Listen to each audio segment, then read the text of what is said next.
I think too it's crazy too to kind of think that you guys had these matches in like 2001 and stuff like that, but then later on you guys didn't start competing against one another almost for like 5 years until like the new ECW kind of kicked off in a lot of ways, you know. Yeah. Um but how did you feel too him going in? Well, before that, I actually wanted to play this clip too for you from the podcast.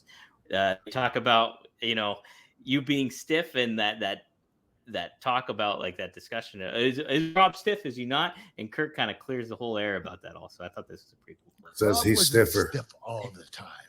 He made in every once in a while. He got you pretty good, one match, and then 3 matches would go by, and he might get you with another one.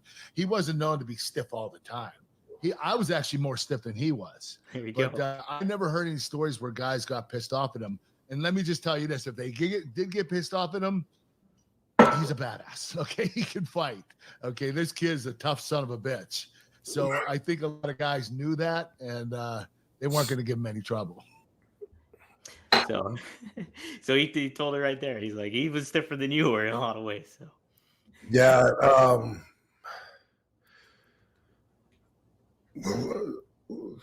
Man, a story popped in my head and then it just disappeared. Let me see if that pops up. I thought of too many things at the same time there, but oh yeah, first I was gonna say, I like working a snug style, and if someone else is snug with me too, and we have a snug match, then it's good for both of us, and I think that's probably what Kurt was saying. But when I first came into WWE and I got that hardcore title, there was a lot of people getting busted open. It seemed like, and I was on a streak there, and so during that time, maybe some of the wrestlers might have narrated that as me being stiff, maybe because I was hitting him with the Van Daminator.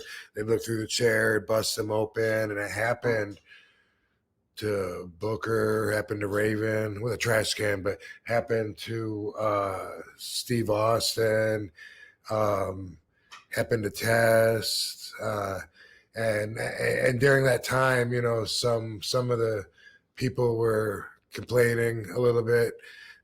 Nobody that I shouldn't say nobody that mattered, but when I say that, what I mean is I never got heat for it. People want to know that I never got heat for it. People talked shit, yes, but it wasn't. It was just people talking. There was not, like. In fact, the opposite. One time, and I have told this story several times, but I was wrestling Kurt, and I don't know which of these matches it was, but it was back then when I had the hardcore title on TV, because I had him face down on the announcer's desk, and I dropped a leg on him, and when I did that, his chin got busted open right here on the well, just like mine the other day, but on the corner of the announcer's desk, and he was bleeding. And after the match, I walked by Vince because he was in Gorilla, and so I always feel bad when I bust somebody open unintentionally. I mean, it's like, damn, you don't want that to happen. Usually, and but I just said, I remember specifically, I said to Vince, I said, man, sorry, I busted your boy open. And he said, what? I said, sorry. I don't know why I called him your boy, but that's the way I remember it. yeah. I told him, I'm sorry, man. Sorry about that. I busted your boy open with the leg drop down there. And he said, well, he'll learn to turn his head next time, won't he? And so I never got heat, but some of the people remember it differently because they remember the gossip that's going around on the dirt sheets or the internet or whatever.